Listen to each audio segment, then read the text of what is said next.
welcome to this edition of Warhammer Workshop. That's right, we're doing another preview review. Yeah, that's what these are. That's what we're calling them. It's Yeah. embarrassing, but that's It's the best we terrible, could come and up I with. love it. My name is Amy, and I am joined, as always, by JF. JF, hello. Hi. So we've got the... I am... Go ahead. I was just going to say, I'm so happy to have been so wrong. It's the Summer Skirmish preview. I'm going to say right up front, it is disappointing that there was no Aeronautica in this. I mean, we knew there wasn't going to be any. That was not, the logo was not on the sign, but I did still. The logo. Here's my question: was there any other specialist game of a skirmish type that wasn't there, or is Aeronautica the only one that got the shaft? Titanicus. I mean, technically. Titanicus. You're right. Technically, if they included Horus Heresy in the box games when they mentioned it, right? Didn't they? It was weird. Anyway. When they were going over the big games, now they're including Horus Heresy. Right. So eventually, I'm assuming they'll include Old World also. But here's the thing: maybe Titanicus and Aeronautica are not skirmish. Maybe they're different scales. Maybe. Anyway, we didn't get anything from that, but we did get a lot of stuff. And I don't know that we saw much of it coming. I'm gonna say that we got it. We got a lot, while still not getting much, and I'll explain as we go along, but it felt like, oh man, this is a lot of models, and at the same time, not a lot of content. All right, so let's... But we'll see. Let's get started. You'll see what I mean.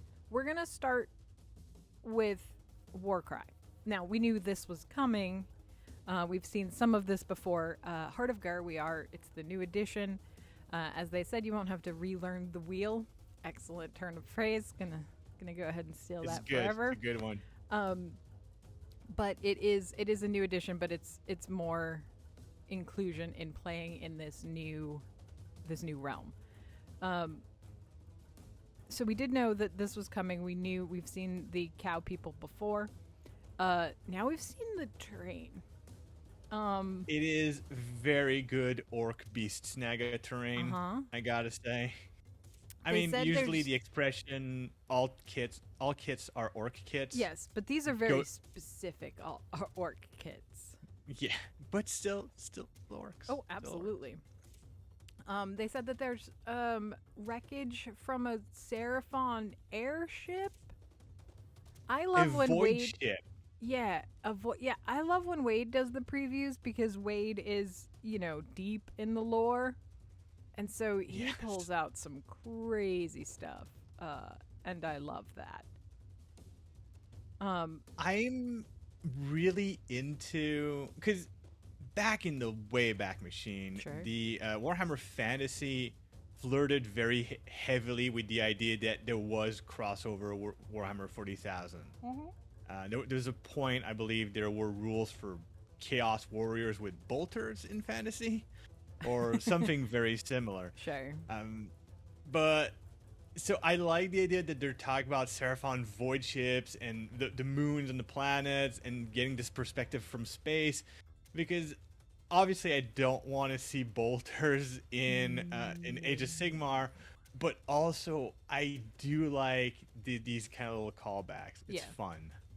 I like that this is... I like the WarCry terrain sets probably most of any of the box games, because they are just so characterful. The last set, the one that had the sluice that would harm you, was great. These are all trees that are kind of also not trees. There's that giant skull thing, watchtower. That who you knows mean where that comes from. the hood ornament for my future kill rig or snagga kill rig? Yeah, exactly. Yeah, that. There's a lot of good stuff in here. And so we've seen them before. They did show them off again. The cow people, the something of Hushut. What are they called? The cow people of Hushut. The cow people of Hushut. Well, they legit didn't put it in. Oh, the horns of Hashut. Obviously. But now I think I was close enough. you were. But now we are. Now we've got who the other team in the box is, and that is the Rottmeyer Creed. I will call them discount Wormspat forever. They worship the Great Leech, which is good. It's hard to see on these models if you go on the Warhammer community site and go poke around. You can see that the leader guy with his plague syringe and his big mask in the middle there, he does have a three-eyed poison toad who is in contention for favorite model of this preview. I love these guys. I do love that the three eyes is very reminiscent of like the 3 points of the Nurgle symbol. Also. Yeah, I like one of the things they talked about, right, is that these random cultists that live out in the wilderness, like, they don't have a textbook to tell you who these gods are. It's just their god, and they call it whatever. Like in this case, the Great Leech. And in a way, like, they worship the Great Leech, which may not necessarily be Nurgle. It could be a Great Unclean One. Right, exactly. It could be just a random Nurgle champion Nurgle. that calls exactly. himself. Yeah, it doesn't need to be. They don't need to be worshiping the actual top of the ladder, because these guys are so far down the bottom. Yeah. That whatever is above them might as well be a god. Yeah, love these guys. Whereas, like, even the more human-y ones, whereas for Horns of Heshut, they really are just like dudes in loincloths. Like these guys, there's boils, which, as I have established, is a thing that I do enjoy painting an awful lot. Weird, but okay. Yeah, I like painting some nurgly grossness, and these guys Can't blame you. and it's good. And they have far more dynamic poses too. Like they look like they skulk around a swamp and eat frogs. And they've got little stilts, things. some of them. Oh, I bet these guys have so many car parts on their lawns. Yeah, I love them. They're pretty good. If I am going to be painting anything from that box, it's going to be the terrain, but second in command is going to be these guys. So, after WarCry, we have a little update to Necromunda Ash Wastes with the first new vehicle, other than the Ridge Crawler. The Ridge Hauler 8. It's the first gang-specific vehicle for the Goliath Maulers. Now, one of the things that I was worried when we saw this the first time was, is this going to be another resin thing? Good news. It probably isn't. Yeah. Because if you look closely at the front of the tire, the big one with the big wheel in the front, you can see your standard typical assembly line of when you put tires together, the two parts. Yep. And I've done so many of those when doing my orcs buggies list. I did 14 buggies and 2 war trikes. I recognize those signs because every time I see them, my vision gets a little cloudy and a bit red, and I start having the shakes. So I'm fairly confident these are plastic. Also, if you have chains instead of hair, how hard is it to brush that in the morning? Yeah, you just a little WD-40, and then you're good to go. There you go. No, I do agree. I think it'll be a plastic kit because it's like the Orlok buggies, right? Like it's something that you're going to have a few of. I'm sure that at some point we will get a Goliath character. And absolutely. That will probably be a resin. I am fond of the idea of the Goliath character being not a different driver, but some maniac hanging off the back, because there's plenty of room in the back to put like a couple of places to put your feet and just have some absolute lunatic swinging a chain axe or something like that. That's not unlike how the Orlok, how Vespa is built. They just those buggies do already have a rear gunner, but basically they just replace that entire part with very fiddly resin. Now, there's one thing I want to say about how genius this design is how very Goliath it is, in the sense that it looks like the front is the top of a Goliath. Basically, it's all brawny, it's all large and muscular. With like, the bike does not skip arms day, but maybe skipping leg day a bit. Yep. Like you'd expect a Goliath to. And I'm impressed with how they managed to make the bike look like a Goliath that way. It's brilliant. It's genius. This is another very obviously, absolutely could be an orc kit. It already is in my heart. Just swap it out. It's. I mean, the little metallic tusk thingies are something that you see on some of the orc buggies. Yeah. So it's already halfway there. Yep. Love it. Yeah. So then we whiplash back into the Sigmar side of things with the new Warhammer Underworld's warband Hexbane's Hunters. Now, I was super underwhelmed until I saw the good boys. The good boys are very good. Rat Spike and Grot Biter, I believe. Yes. Now, you and I have been playing a lot of Vermintide 2 lately. And Saltspire is a fan favorite. He's something. So I am very pleased to see these guys. They are the most quote unquote normal that is going to show up in your underworlds. They're just dudes. I mean, they're fanatical dudes. Yes. But now when I say I was underwhelmed until I saw the dogs, but when they started showing the models independently, I got more on board. It's because they are so normal that they give off a very underwhelming vibe, especially when you're used to painting like giant trolls and lizardmen and things like that. But I do like how characterful each and every one of them is. I mean, that's why I like the Underworld's warbands anyway, because they are all individual specific characters. Yeah, so pretty psyched about this one. It should be a lot of fun.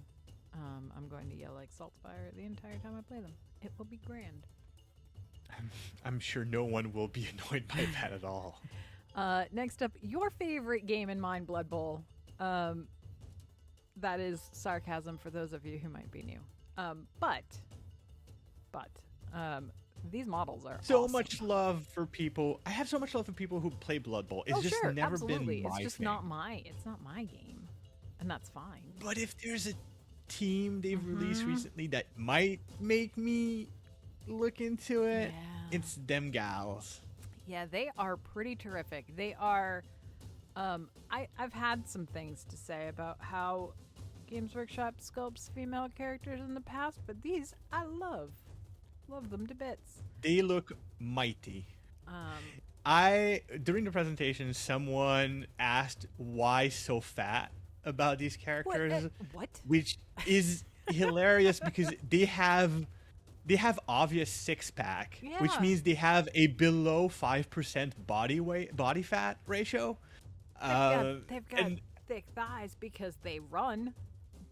Yeah, they have less fat than 99% of the population on their body, and this is that guy's reaction, showing that he has no idea what fat is and is probably a noodly, very soft person. Sure. I don't. Anyways. Yeah. I find the models, the paint job they did on them, like I wouldn't do these exact colors, but I like the colors that they picked for the feathers and some of the hair. Yeah. I would probably go with something even more vibrant. Yeah.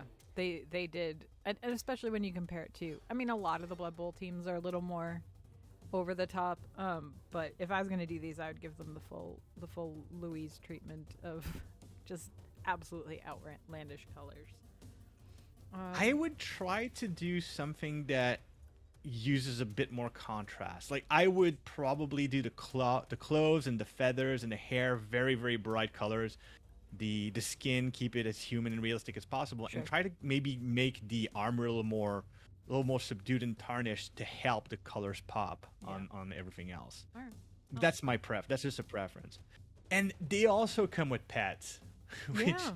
as far as trends go for Warhammer in general, I am super down for. Yeah, there's a couple of them, and they're fantastic. Fantastic. It's like every faction in Age of Sigmar, in 40K, in almost every sub games, is doing a show and tell where they bring their pets. It's fantastic. Yep. And they brought giant pythons. It's good.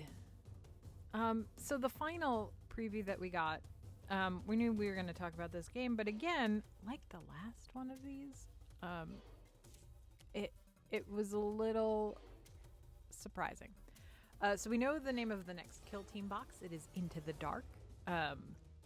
So, okay, what was your prediction for this? I don't know that I had one. I really don't. I absolutely had one. I didn't even. I mean, obviously there was more Kill Team, but I mean, I probably assumed some Space Marines because that's where we are. What was yours? So I didn't assume Space Marines because we had just, like, the last one we got, Morok, was Space Marines. Yes, so I thought, my thought was no more Space Marines. We're moved past that. But they had previewed the cat, the little, like, spy robot things. Yes. And my immediate reaction to that, like, it's got the eye on it that's very inquisitorial. And I thought, Ordo Xenos, Inquisitor with some kind of retinue, toss those guys into a Space Hulk to investigate. And my prediction, born entirely out of hope, was that they would give us a plastic lictor and maybe some other some resculpts or new sculpts or old sculpt of some other Tyranid fangs. Sure. My best hope, my best case scenario, was that they would take the Gene Stealers from the very characterful, very very dynamic Gene Stealers that they had in the old Space Hulk box, and put them in the same way they did. They recycled the Trader Command models from Blackstone Fortress in the previous Kill Team box. Right. To me, that was like a perfect thing, and yet somehow they managed to create something that surprised me and is still almost more interesting. Like, it's disappointing because as a Tyranid player, I was hoping for a plastic lictor.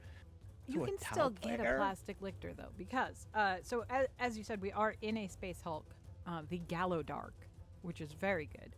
As you can see by the photo with the models, at which I now want to build something fancy to take what are ultimately terrible photos of models, but very cool looking. That where, like, there's floor was the thing that people pointed out. And so this is a location that we're going to be in for a hot second in Kill Team. So you could still get them. So there is still hope. However, we did not get the Inquisition. We got the Imperial Navy. I was surprised. This is never on my radar, right? Like, in spite of the fact that I have a million boxes of Aeronautica just riddled with the Imperial Navy, I don't even think about it. Now these are Imperial Navy breachers, which it does make sense for who's gonna go check out a Space Hulk. Love these guys as far as the Imperium goes. I like that someone tweeted that Imperial Canaries finally had models. And I really wanted to defend those models and immediately thought, hey, how dare you? But also, probably not wrong. Not incorrect. I've always really enjoyed the Tempestus Scion models. And so these are gonna scratch that itch pretty well. They're sort of that fancy Imperium. I mean, there's a sword. I love a good ceremonial sword. The breaching shield is super cool. I'm super eager to see what else comes with them. Because here's the thing, like, they showed us, so we see these three models, we know nothing about their rules or what to expect. Nope. We also don't have an Imperial Guard Codex yet. So there's a lot of uncertainties. Like, are these going to be a unit in the Imperial Guards? Is this kit gonna come? Because we've started seeing something new in Kill Team recently, and it's the increase in the presence of psychers. Are we going to have an astropath join this team? So cool. Like, are they bringing their own nobility or Navis nobility with them to like sort of scan the Hulk as they walk through it? Like, there's a lot of possibilities, and all of them are really dope. And this makes me want to, because as much as I'm bored in general with the Imperial Navy has always had a little bit of a place in my heart. I'm coming to understand that I don't like Space Marines, and I am across all game systems largely bored by regular humans for the most part.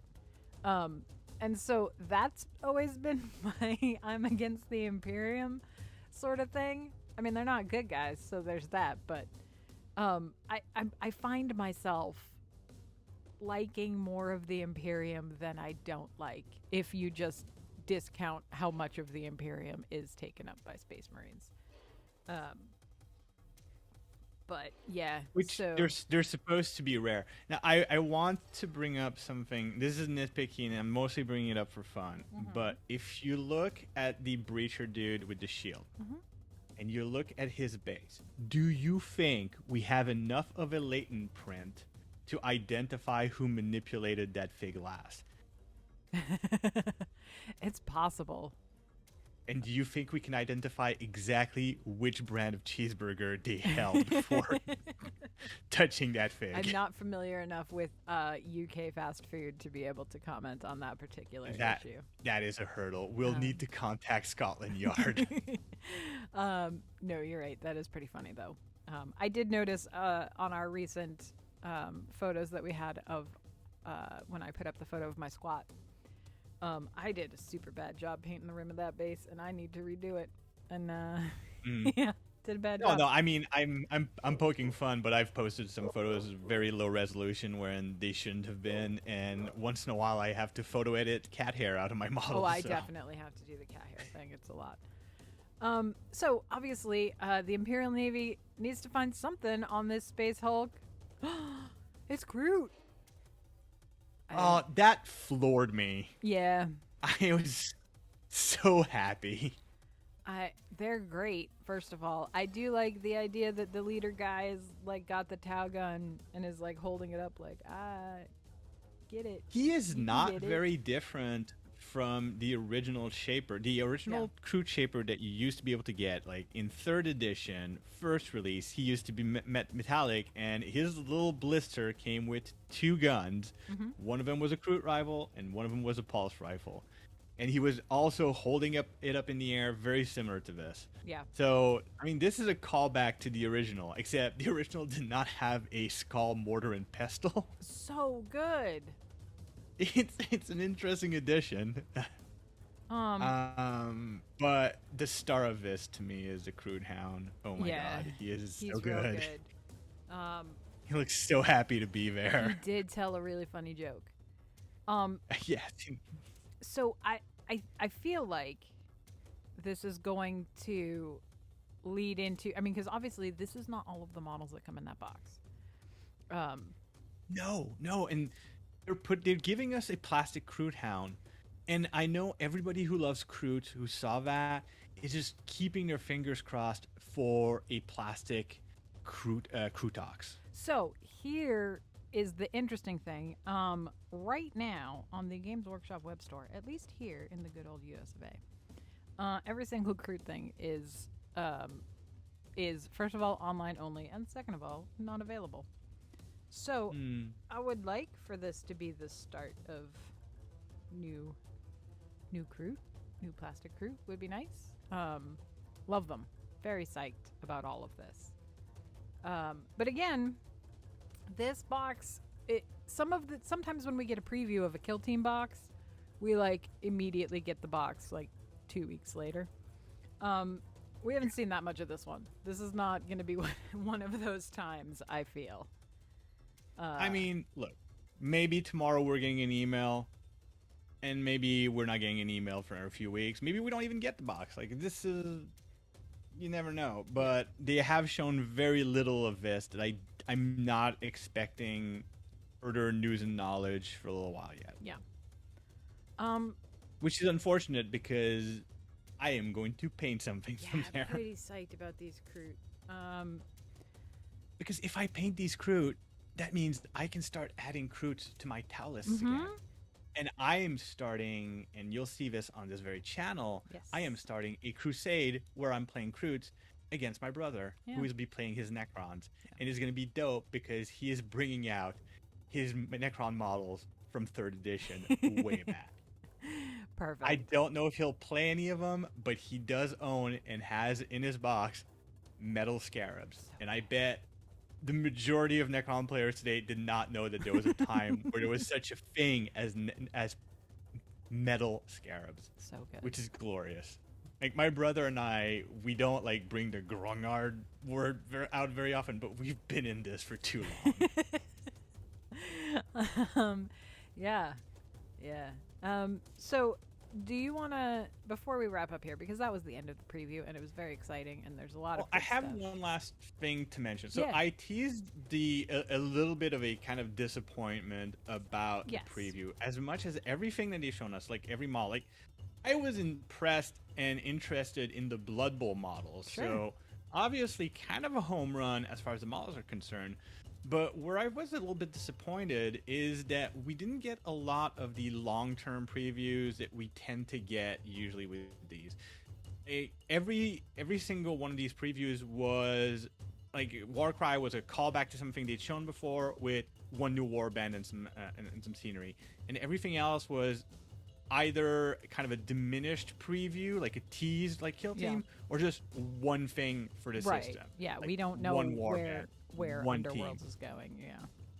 Exactly. Like, we don't get a roadmap. We only get one warband. Like, there used to be a time that they say, oh, well, here's 2 warbands. Yeah. And maybe we've been spoiled in the past because of the pandemic. It was kind of like they were limited in how they could give us news a little bit.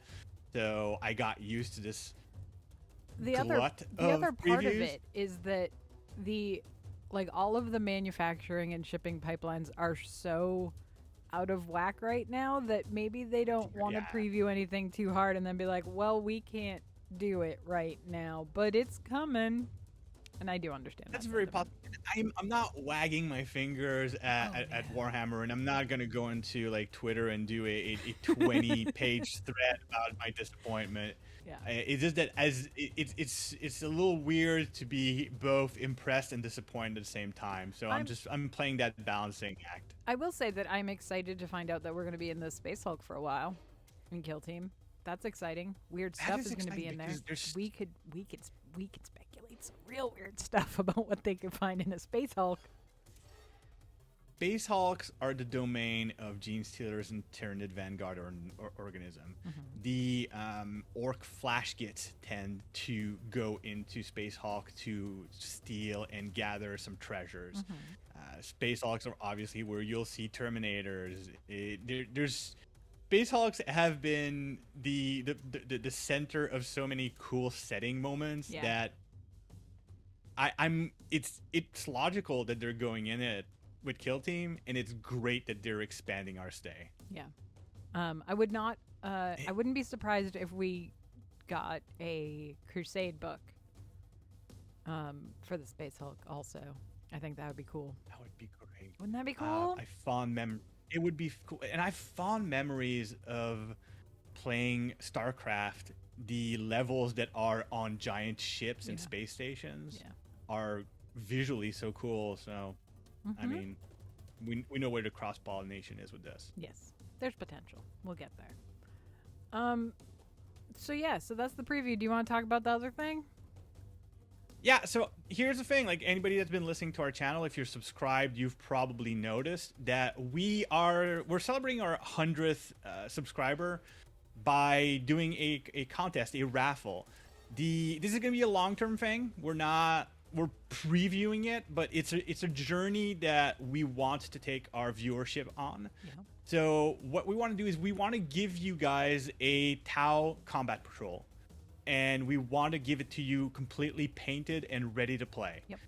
the bonus of this is that we are going to be making content out of that. None of it is built. I will be releasing a video in the next week about how I'm going to be choosing the colors and the conversions and the thematic that I'm going to be using. And then I will be releasing a series of videos where I go through the construction, the conversions, the painting, and the basing of the combat patrol. And once everything is completely done, we'll be looking at our entire list of subscribers. So even if you're not one of our first 100 subscribers, you can still subscribe and participate and get a chance of winning the combat patrol. And whoever we pick will be contacting you, getting your address, and sending you the combat patrol. And the best thing is, you get this starter box, but you also have a series of videos, your own custom tutorials on how to build, customize, and paint so that you can expand your force from there. Yeah, it's amazing. It's gonna be so good. It's gonna be fun. I love painting Cal. Yeah. So now that we do have our 100 subscribers, we do have our custom URL, so you can get, you can share it with people. You can get to us from youtube.com/Warhammer Workshop TV. If you would like to talk to us on Twitter, we are Warham Workshop. You can email us, I guess, if you really wanted to, at warhammerworkshoppod@gmail.com. I think that's all of our contact information. We have our Instagram now. Oh, we do have our Instagram now. That is correct. Beautiful Instagram. Yeah. Do I know what it is? Not at all. Did I set it up? I absolutely But you will. did. But it's great. Amy's been slowly putting up some of our photographs from some models that we've already previewed here on Warhammer Workshop. Any of our visual content we'll be putting there. Work in progress that we're allowed to show off, we'll be putting on Instagram. And I'll probably at some point start digging into some of my older models, whether they're good or not. Yep. And just showing. Because one of the things that's always intimidating was when you see well-painted models, you go, oh my God, I'll never get there. And we will all get there. Yep. And I can show you from where I started, and you'll see that the progression is startling. Yeah, so our Instagram is very predictably Warhammer Workshop. So you can search for it and find us. And I'm working through all of our old models right now just to give us a nice little backlog. And that'll be a cool place to see all our photos. So until next time, you know where we are on the internet. And thanks for watching. If you enjoyed this video, please consider dropping us a like and subscribing. Thanks for watching. Materials shown in this video are provided fully or in part by Games Workshop for promotional purposes.